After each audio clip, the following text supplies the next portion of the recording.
Dal sem tale malo spremenjen naslov iz napačne v novo strategijo Slovenije, ker menim, da je sedanja pot napačna. Nisem vklopil, pardon. Je že.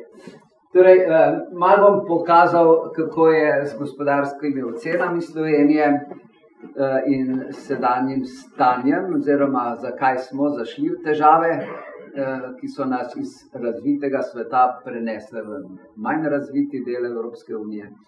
Potem, kaj bi naj bil trajnostni razvoj Slovenije in nova strategija razvoja po teh točkah, ki sem jih tu povedal. Zdaj, če pogledamo, tule imam nekaj analiz, ki so seveda predvsej pod vplivom te tekoče paradigme neoliberalizma, ampak vendarle vedeti moramo, kaj se dogaja. Torej, analiza IMD od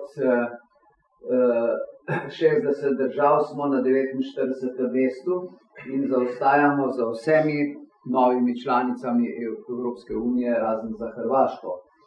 Tule je, kaj se je dogajalo zadnja leta, tule je bila tale ciklična pospešek, ampak nekako trend je padanje.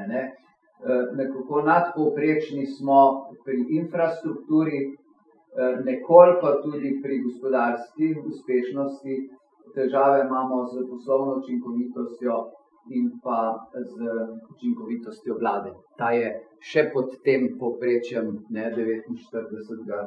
mesta, na katerem smo. Če gledamo indeks globalizacije, je stvar nekoliko boljša. Tu smo na 29. mestu 207 držav. To je predvsem zasluga naše dokajšnje vpetosti v izvoz in naše majhnosti, ki zahteva. Ampak kljub temu, če gledate, smo za Češko, Slovaško, Poljsko in Estonijo. Zdaj, kateri so dejavniki privlačnosti, imate tule, ampak v glavnem naše dobre strani so delovna sila, visoka izobrazba, infrastruktura, potem imate tle še neke druge zadeve, ki so pozitivne, negativne pa so pravni red, vlada, politika, podjetniško okolje. Torej, to so analize, ki tega kažejo. Druga je ta Svetovni ekonomski forum, kjer smo na 70. mestu in spet zaostajamo za Estonijo, Češko, Litvo, Poljsko in skoraj za vsemi, ki so medtem nas prehiteli, kar se je dogajalo v zadnjih letih. In tule je skozi leta zasledujemo ta razvoj in tudi vidite trend od tam nekje 28. 30. mesta smo zdaj prišli do 70. mesta, torej očitno. In spet, če gremo gledati po teh elementih, potem so naše pozitivne strani v zdravstvu, izobraževanju, tehnološki usposobljenosti, negativne pa v konkurenčnosti finančnega trga, učinkovitosti trga dela in makroekonomskem okolju. Torej, kar nekako se precej ujemajo te zadeve. Tule je Svetovna banka ravno pred kratkim objavila tole svojo doing business, torej uspešnost poslovanja. Zanimivo je, da smo v vseh analizah teh sicer nazadovali, ampak tu se pa kaže prvo napredovanje za 6 mest. Od 189 držav smo tu na 29. In težave so pri pridobivanju kreditov, uveljavljanju pogodb, gradbenih dovoljenjih. Torej, se kar zadeve nekako, bi rekel, ponavljajo, kar se tiče teh svetovnih analiz. Imamo seveda tudi podjetniške analize. Jaz tule pokažem samo eno za primer, ker sem z kemijske stroke za kemijska podjetja, kjer so pa zdaj predstavljene te dimenzije za podjetja, torej ekonomska, okoljska, družbena, približno vsaka ima 1/3, kot vidite, teže. In tu so posamezni elementi, tule imate stik s kupci, upravljanje z inovacijami, dobavne verige, pri okoljski podnebna strategija, ekoučinkovitost, upravljanje s proizvodi, in družbena razvoj človeškega kapitala, indikatorji delovne prakse in človekove pravice, poklicno zdravje in varnost. Seveda je to še potem naprej razčlenjeno, jaz vam tu samo glavne stvari pokažem. In seveda med temi podjetji, ki imajo zlati, srebrni, bronasti razred, ni nobene slovenske firme. Torej tu, bi rekel, se ne uvrščamo nekjer med tistih 2500 približno podjetij, ki so na tem vrhu. Zdaj, če ugotovimo, da zadnja desetletje dve zaostajamo, potem je potrebno gledati, kaj so razlogi. Zdaj, moje mnenje je, da je glavni razlog, ki ga imamo, ta usmerjenost v kredite. Kasneje bom povedal še nekatere druge, kjer smo mislili, da bomo v kapitalističnem sistemu s krediti prišli skozi. To pa ustvarja izredno visok finančni vzvod, torej razmerje med krediti in lastnim kapitalom, ki je sicer, kadar stvari normalno tečejo ugodno, celo lahko nekoliko hitreje napreduješ, ko pa je kriza, pa te to potegne na dno. In to se je pri nas pokazalo, zato je bil pri nas ta padec zelo visok. In ne vem, zakaj naša država uničuje lasten trg kapitala. Torej, tlele je nekaj zgodovine, Proficija Dadas iz leta 95, Zvon 1 in 2 iz pred kratkim, Nacionalna finančna družba, okrog 150 000 ljudi, ki je vlagalo, je bilo tu prizadetih. Potem je zdaj ta zadnja razlastitev delničarjev in podrejenih obveznic bank, kjer je bilo tudi čez 100 000 ljudi prizadetih. In seveda že tako ali tako premalo kapitala je zdaj še, bi rekel, preprečeno nadaljne zbiranje od prebivalstva. In vzajemni in pokojninski skladi so v tujini, zavarovalnice so v tujini, zelo malo je tega doma. In seveda ustvarjajo delovna mesta potem v tujini, ne pa doma. To je naš problem. Zato sem ga jaz dal na prvo mesto. In seveda, ko pride kriza, je treba kredite, to so bili v glavnem kratkoročni krediti, vrniti.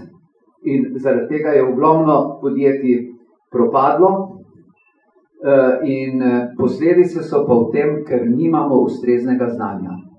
Naši ekonomisti, vključno s profesorji na ekonomskih fakultetah, nimajo dovolj znanja in ga ne prenašajo uspešno. Naši bančniki ne razumejo, kako je povezan trg kapitala z bankami, in zato seveda so banke prišle v težave, ker so zavirali razvoj trga kapitala. In to je ena od osnovnih težav, ki jih bo treba odpraviti. Druga težava, ki jo imamo, je upravljanje, spravim temu, ugrabljena podjetja. Podržavljanje samoupravnih podjetij, ki je se kolikor toliko teklo, je bila slaba zadeva. Tako stališča kontrole, kot tudi stališča našega značaja. Mi od Krekovih zadrug naprej smo navajeni nekako tega zadružnega sistema in seveda zdaj smo mi postali mezdna delovna sila, ki ima drugačne značilnosti, kot pa jih imajo člani zadrug. In seveda, namesto da bi kadrovali s podjetji, se kadruje politično, ker ni pomembno, koliko kdo zna, kako je sposoben, ampak predvsem ali je naš ali ni.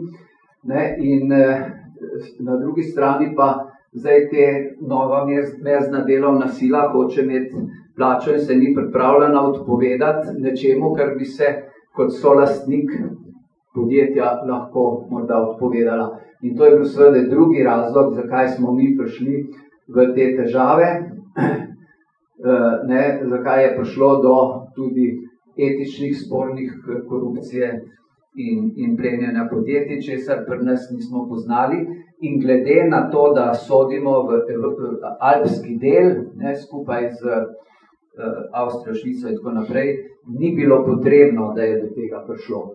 Ampak tu je prišlo do izčrpavanja podjetij, zadolževanja in potem grejo stvari kot domine. Ne. Tu zdaj pridem do trga dela in plačne politike, ne. Ker nismo bili dovolj sposobni fleksibilno to urejati, je prišlo do velikega propadanja podjetij, ki so že tako ogrožena z globalnim trgom in seljenjem proizvodne v manj razvite države. Potem pa smo ravno v času krize imeli tole odpravo plačnih nesorazmerij, ki je bila leta 2008-2009, pa še potem se zdaj to vleče. Potem je bil zelo visok dvig minimalne plače v letu 2009 in to je še pospešilo propadanje, tako da je brezposelnost močno narasla, zaradi tega so prišli vsi proračuni v težave, ne, od budžetov do zdravstva in pokojninske blagajne in začel je naraščati dolg. Ne. Tule imate sliko naraščanja tega dolga. Ne, tule začne prvi velik še v času pred krizo. To je bilo obdobje, ko je prihajalo do prevzemov podjetij. Potem pa pride kriza, kjer se sicer dolg ustali, ampak začne zelo naraščati javni dolg.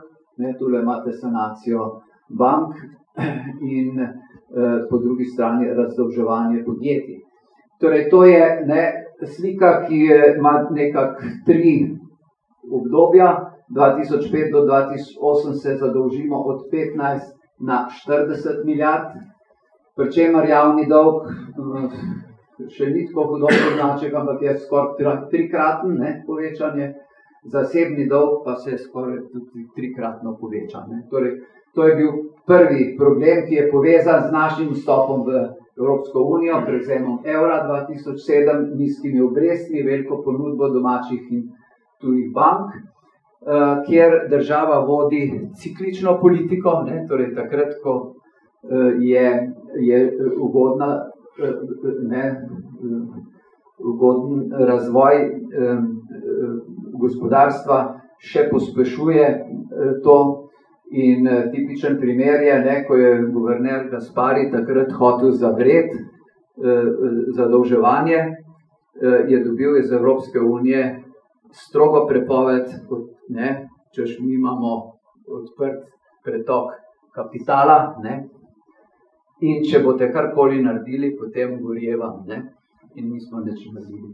In tako je seveda prišlo do tega. Potem pa je prišla kriza, ko je javni dolg narastel od 9 na 17 milijard, zasebni pa se je začel zniževati, kar je povzročilo te težave, ki jih imamo zdaj. Torej, cele delnice so strmoglavile,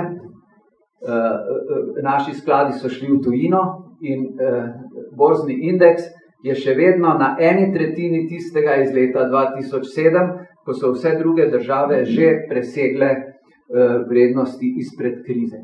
To se mi zdi pomembno, da vidite, kako te zadeve tečejo. Zdaj imamo seveda tretje obdobje, nekako 12 do 15, ko je bil sprejet zakon o sanaciji bank, ustanovljena družba za upravljanje s terjatvami bank ali slaba banka, in je javni dolg narastel od 17 na 29 milijard, zasebni pa je nadalje padal na 15,7 milijard letos. Seveda, posledice, ki so bile v tem času krize, so povzročile, da so v bankah rasli slabi krediti, da je brezposelnost naraščala, prilivi v proračun so padali in naše obresti za javni dolg so narasle od 300 milijonov v letu 2008 na milijardo 200 v letošnjem letu. In to je zdaj glavni razlog, zakaj ne moramo v javnem sektorju nekaj napraviti. Torej, to, kar bi morali dati v javni sektor, zdaj plačujemo tem, ki so nam v času krize dali sredstva. In med njimi so take pogodbe, da jih zdaj, ko so padle obresti na obveznice, ne smemo vrniti, ampak moramo plačevati tiste visoke obresti, to je ameriški kapital, najbolj tu noter. In vam bom o tem tudi nekaj povedal. Tu je, seveda, so še zraven dolgovi do izbrisanih teh naših beguncev izpred 20 let, oziroma naših, potem pa so tu varčevalci Ljubljanske banke, tako da nimamo neke šanse, da bi zdaj ne vem kakšen preboj, ki ga sindikati pričakujejo te dneve, dosegli, kljub temu, da je donosnost 10-letnih obveznic zelo padla. Vse to, kar sem vam zdaj povedal, je povzročilo, da je bila Slovenija kot dobra učenka, ki so jo šteli v severozahodni del Evrope, saj potencialno prišla v jugovzhodni del, torej skupaj z Grčijo, Španijo, Portugalsko. In to se je zgodilo že leta 2012, ko smo študirali stvari, je bil ta sprejet ta zakon ukrepih za krepitev stabilnosti bank, kjer je bil noter predviden izbris delnic in podrejenih obveznic. Kot veste, smo edina država v Evropski uniji, ki smo to naredili in s tem uničili lasten trg kapitala. S tem, ko nimamo kapitala, smo seveda postali hlapci, Saj potencialno, in to se zdaj dogaja. Zato bom nekaj besed o tem povedal. Vlade so se izgovarjale na Evropsko komisijo, ampak to, kar vam pravim, tu se je dogajalo skoraj 1 leto prej, tole se je dogajalo, uredba o izbrisu se je dogajala 8 mesecev prej, najprej pod Janševo vlado, potem potrjeno pod Bratuškovo, takrat je bil spisek 15 podjetij sprejet, ki med njimi tudi nove KBM, ki jo bom dal kot primer. Potem je začelo se postopek izbrisa ob sprejetju potem tega sporočila Evropske komisije. Zdaj, ker so bile naše banke še vse pozitivne in to nad minimum, ki ga postavlja centralna banka Evropska, je 6%, mi smo bili še tam 7-8%, recimo, jaz pač poznam bolj novo kreditno banko Maribor. In tudi vse mednarodne revizije so to potrdile. Še poleti leta 2013 je to se potrdilo, na kar so naredili to, da niso vzeli revizijskih hiš, ki so zadolžene mednarodnim računovodskim standardom, ampak so vzeli njihove svetovalne podružnice, ki temu niso zadolžene. In te svetovalne podružnice so potem naredile v bankah umetno izgubo. Tako da so potem rekli, evo, kapital je nič, ni bil negativen, ampak vse povsod je bil nič. V vseh bankah so točno tako naštelali. In zaradi tega morate zdaj izbrisati vse lastnike. Prodati vse. In to na ta način, da se je odpisalo 2/3 trenutne vrednosti, ki je v krizi tako ali tako majhna, 2/3, seveda 1/3 se je prenesla na slabo banko, 2/3 pa so ostale kot izguba in so povzročile potem kot to resnično izgubo. Tako je bilo potem decembra 2013 možno izbrisati delnice in podrejene obveznice in država je potem dokapitalizirala. Zdaj, kako so to izvedli, bom samo tu en primer pokazal. To so formalno pokrili z nekim namišljenim bodočim razvojem z verjetnostjo 1%. To so sami rekli. Zdaj, kaj je 99%, to jih ni zanimalo, ker moral bi imeti pesimistični scenarij, pa optimistični, pa neki srednji, pa vsak mu da svojo težo, to mi, ko poznamo stvari, vemo, kako to gre. Ampak oni so rekli, pomemben je 1%. In tam je recimo bil za leta 2013, 14, 15 predviden, namišljen padec bruto družbenega produkta 9,5%. Mi bomo imeli rast 4,5% približno, ker zdaj je že skoraj vse jasno do leta 15. In na ta način so celo vrsto manipulacij napravili in uspeli pokazati, evo vidite, zdaj so tam v izgubah. Seveda, edini, ki bi se lahko temu uprl, so bila vodstva bank. Uprla pa sta se samo Banka Celje in Gorenjska banka. Predsednik Banke Celje je moral odstopiti, sicer bi ga zamenjali, in je naredil samomor. In Banka Slovenije je 1 leto kasneje tudi tu izbrisala delnice in obveznice in potem je država postala 100% lastnik. Gorenjska banka pa se ni pustila, ne? Ta je v rokah privatnih, torej Sava ima veliko deleža, večinski delež tako naprej, in so vztrajali.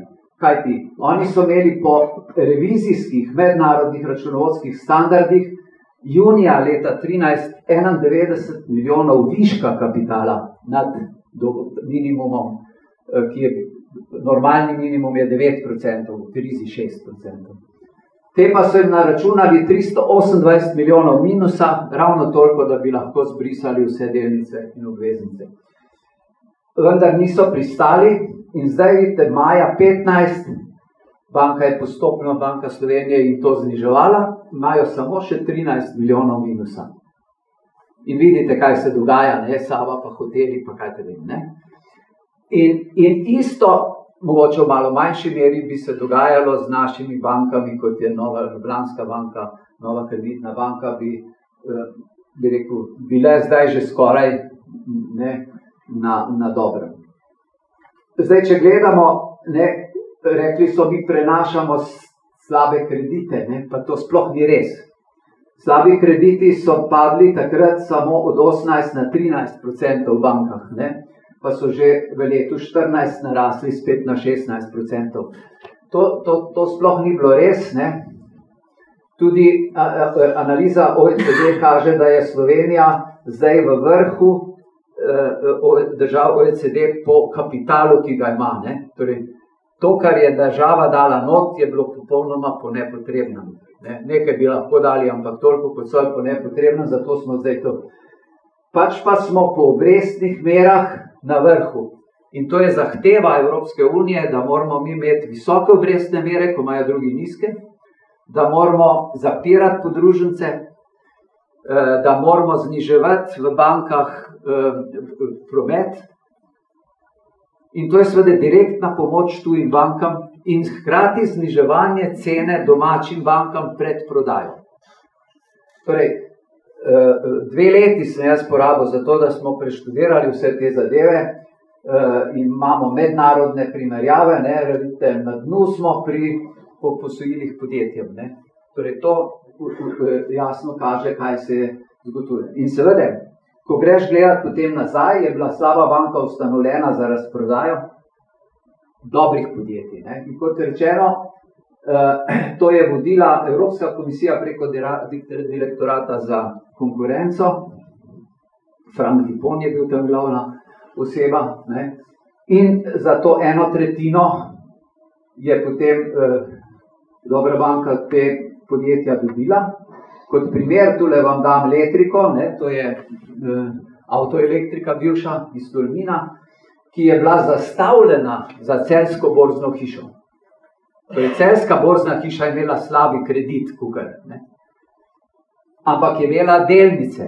Te delnice so prenesli na Slabo banko po 10,5 evra, ko so bile na borzi 33 evrov. Torej, če bi jih prodali na borzi, bi dobili 3-krat več. Ampak potem ne bi bilo zgube, pa ne bi mogli razlastiti delničarjev. Čez pol leta je Slaba banka to prodala Maleju po 67 evrov. 6-kratnik tistega, kar je. In podobno je bilo še cel kup, ne, podjetij, tudi Laško, recimo Pivovarna Laško je tak primer. Tu pa imate en drugi primer ocenjevanja vrednosti 160 stanovanj na Obali za 600 000, kar pomeni 3750 evrov na stanovanje. Tako je bilo ocenjeno in tako so prišli do teh izgub, ne. Seveda, zdaj, ko Slaba banka teh 11 evrov proda za 60 evrov, ima pa dobiček, ne.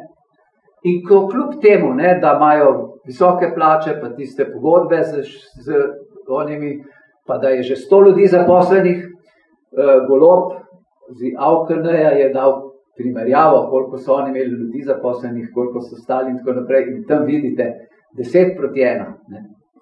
Tak se Ampak kljub temu, vidite, so naredili v lani 35 milijonov evrov dobička. Ne. In to je zdaj z druge strani prikazano, kako je ta transfer potekel. Ne. In zdaj seveda imate na ta način, ne, je bilo banki Novi KBM ustvarjenih 600 milijonov izgube, izbris. država je vložila dobro milijardo, zdaj je tam 600 milijonov evrov izgube, ampak tudi posluje z dobičkom, zdaj je bil ravno objavljen dobiček iz 9 mesecev, ampak to zdaj prodajo za 100 milijonov. Ne. To je pa zdaj druga stopnja tega kriminala, če tako rečem. Ne. In seveda s tem zgubljamo premoženje, ki je bilo ustvarjeno v vsaj desetletjih, če ne stoletjih. Evo, to je zdaj kot ilustracija, zato da boste razumeli, kako ta sistem dela. Ne. Zdaj, priporočila, ki jih ta mednarodna skupnost daje Sloveniji, so precej podobna. Ne. Treba je odpraviti primanjkljaj, povečati učinkovitost javnih izdatkov, vzdržnost javnih financ, problem so stroški staranja in zavarovanja, potem vzdržnost bank, vsi zagovarjajo, da je treba DUTB, torej slabo banko, vzdrževati naprej, in privatizacija. Torej strategija upravljanja državnih holding, privatizacija, kjer je zdaj poleg teh 15 podjetij je bila sprejeta strategija, ki je kakor naslovljena strategija upravljanja, ampak v bistvu gre za strategijo prodaje.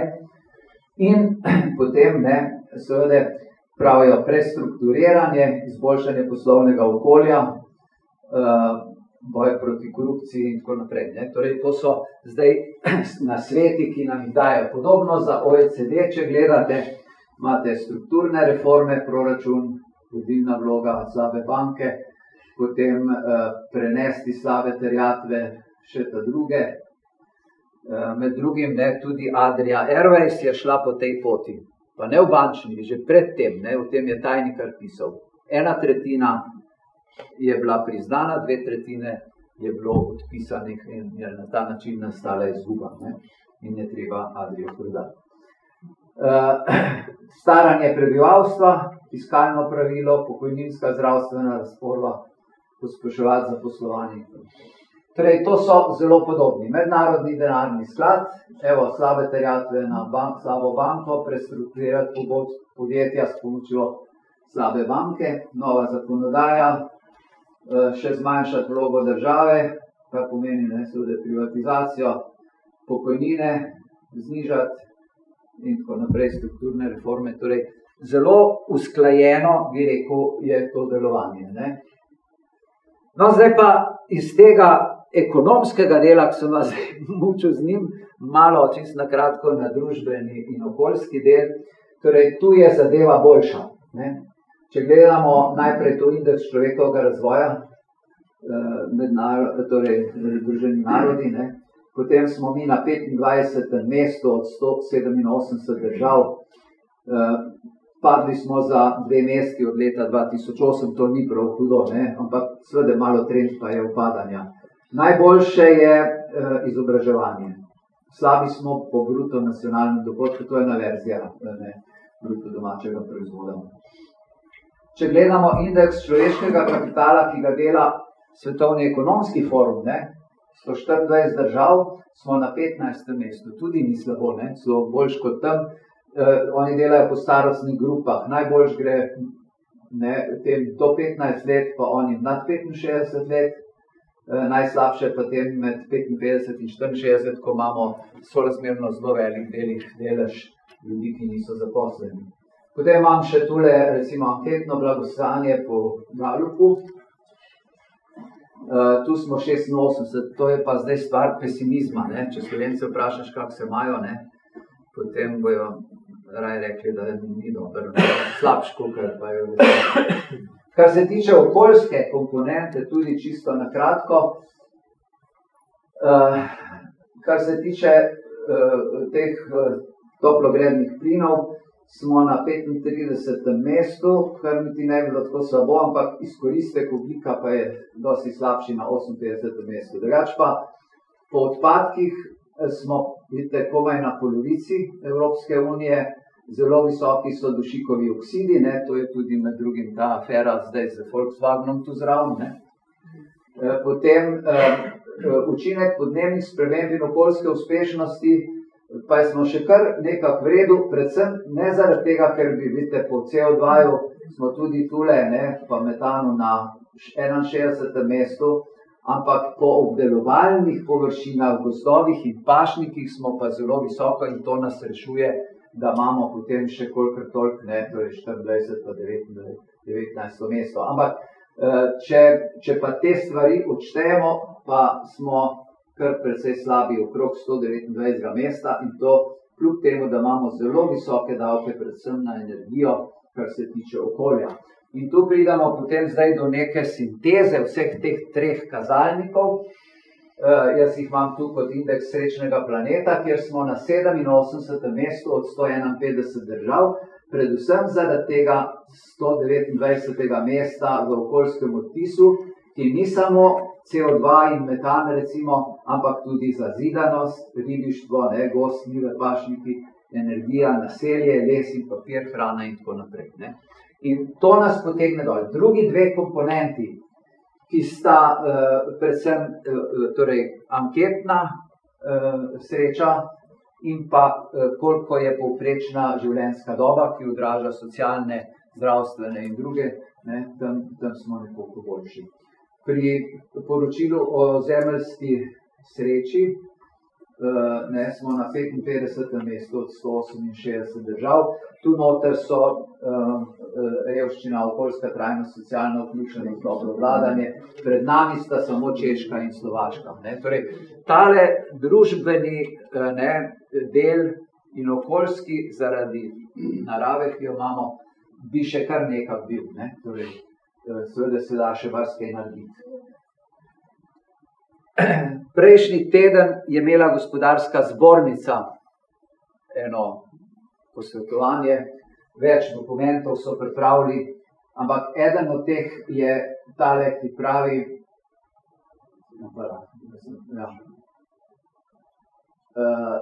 12 ključnih ukrepov, ki jih želijo.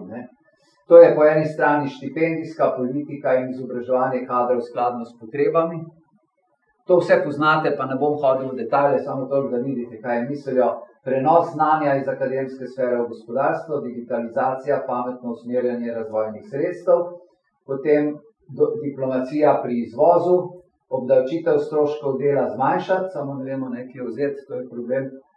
Davčne olajšave ohraniti, ker tam smo pa zelo širokogrudni, okoljske in energetske dajatve zmanjšati, se so res visoke, in vse na enem mestu, torej hitro pridobivanje gradbenih dovoljenj, večja prožnost trga dela, torej hitrejše odpuščanje in pa spremeniti delovanje javne uprave, ki je zavira ves ta razvoj. No in zdaj, ko to nekako pogledamo vse, potem lahko rečemo, kaj pa bi bila zdaj prava strategija po vseh teh težavah, ki sem jih opisal. In tule je nekaj misli, ki jih imamo okrog tega. Zdaj, jaz mislim, da Slovenija, ki je mala, ne bo mogla biti neka poceni država, ki bo konkurirala Indiji ali pa Kitajski z delovno silo. Če gremo v to smer, smo šli napačno. Biti pa moramo visoko kakovosti v izobraževanju, raziskava zdravstvu, javno. To pa smo videli, da ni tako slabo, ampak seveda bi bilo lahko tudi boljše. Če gledamo recimo Singapur, ki je mala država, ta je dosti više, kot pa smo mi. Visoka dodana vrednost, mednarodna menjava proizvodov in storitev. Zdaj najlepše je, če to delamo sami, kot dela recimo Krka. Če pa že smo v tujih rokah, potem pa se moramo boriti, da imamo razvojne centre, kot imajo recimo v Leku, kot ga je letos dobil Henkel, ali pa da imamo vsaj tako razvito dejavnost inovacij, patentov, kot imamo v nekaterih podružnicah, recimo mali gospodinjski aparati v Nazarih, so taki primer, ki ima okrog 1/3 slovenskih patentov. In seveda, jaz pravim, dober gospodar kupuje, slab pa prodaja. Če se zadolžuješ, potem živiš na račun otrok in vnukov, če prodajaš, živiš na račun staršev in starih staršev, ker so to oni ustvarili. In to je samo zamenjava enega zapravljanja za drugo.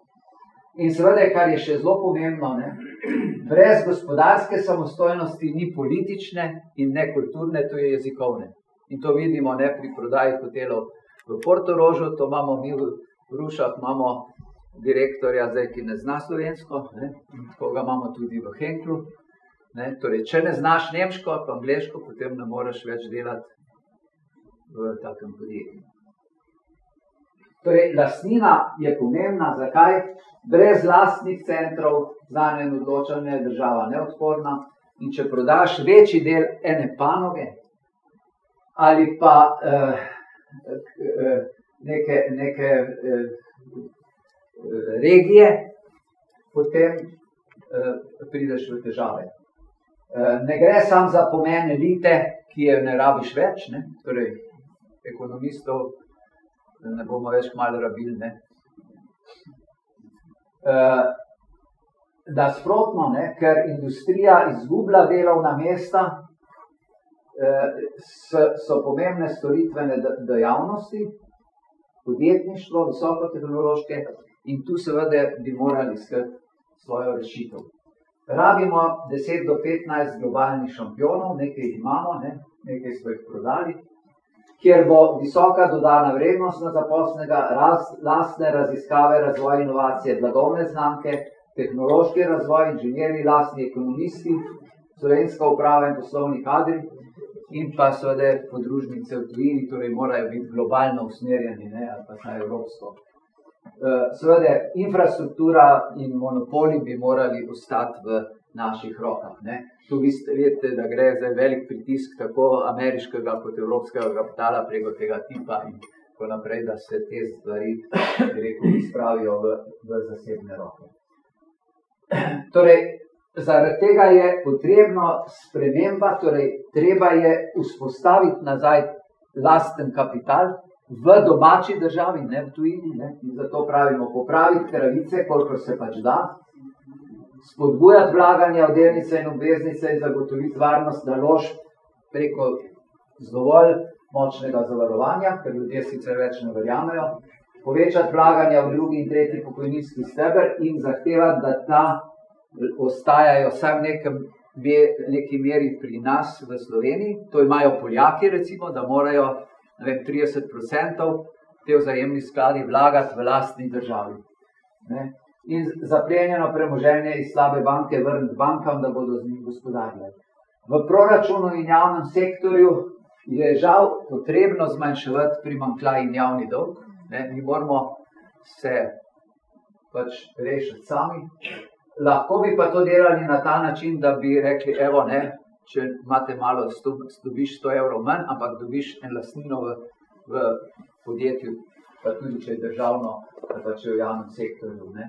Torej, povečati samostojnost, odgovornost, zniževati razpone v plačah, prekomerna dežurstva in obremenitve, ne, recimo v zdravstvu, pa tudi na univerzi, z zaposlovanjem mladih, ne, torej, če zmanjšaš razpone, lahko to narediš. Ne, imamo direktorja zdravstvenega doma, ki ima 10-11 tisoč, pa bi imel 5 tisoč, pa bilo še zmeraj lepo, pa bi zaposlil še enega mladega lahko. Ne. In na ta način bi potem lahko povečali prilive v vse tri javne blagajne in se zadeva začela odvijati. Seveda, razvoj bi moral iti v smislu zelenega gospodarstva, okroženem gospodarstvu bo kolega Leskovšek malo več povedal, učinkovitost virov in daljša uporabnost proizvodov, obnovljivi viri energije, izolacija stavb, poligeneracija, zelene strehe, integracija, optimiranje, nadzor procesov, vseživljenjsko ocenjevanje, načrtovanje proizvodov, minimiranje strupov. Vse to mi znamo in smo pripravljeni prenesti v industrijo, če bo hotela. Ampak mora se odločiti za to pot, ne za pot konkurence Kitajske. In seveda, podjetja morajo biti v te dimenzije ekonomska, ustvarjalnost in kakovost, družbena razsežnost, kakovost zaposlovanja, zdravje, varnost, vseživljenjsko izobraževanje in tako naprej, in pa upravljanje. Vse to poznamo, znamo in bi to lahko delali, ampak ne vsi. Nekateri na ekonomski fakulteti, ki bi to morali, tega ne poznajo dovolj dobro. In seveda tu je upravljanje podjetij, kjer bi morali zastaviti vizijo in strategijo malo drugače, kot je zdaj, trajnostna organizacija in delovanje, vse vrste kapitala, vključno s človeškim razvijati, v vseh teh fazah. Recimo, če gledate to, kar je bilo zdaj objavljeno o steklarni Hrastnik, to je prava pot. Ne. Ta direktor je delal napake 10 let, potem se je naučil, zdaj lahko uči druge. Ne. Torej, tu je zadeva, ki bi jo lahko, seveda bi se morali boriti, da smo mednarodno uspešni, ne, in tu žal se treba držati pravil, ki jih države za to imajo. Ne. In tu seveda pridem na koncu do te kadrovske politike, kjer bi morali prenehati kadrovanje od zunaj, kadrovati od znotraj, soglasjem predstavnikov zaposlenih, pospeševati participacijo zaposlenih in njihova vlaganja v delnice, zaupanje, boriti med vodstvom in zaposlenimi, pripadnost podjetij, ustaviti razprodajo nacionaliziranih podjetij in se preusmeriti, torej, da ne bo vlada, parlament iskal, kako ne prodati zdaj vse, ampak kako ustvarjati dodatno bogastvo, iz katerega bomo potem lahko živeli. Kajti, spet imamo analize, da ko je podjetje prodano, še se vlaga v njega nekaj časa, potem pa gre ven. Sam za primer vam bom povedal, Henkel je kupil Zlatorog za 20 milijonov evrov, lani je potegnil ven 41 milijonov in potem dal 3 milijone nazaj za razvojni center in mi smo čisto srečni, da je to naredil. Hvala.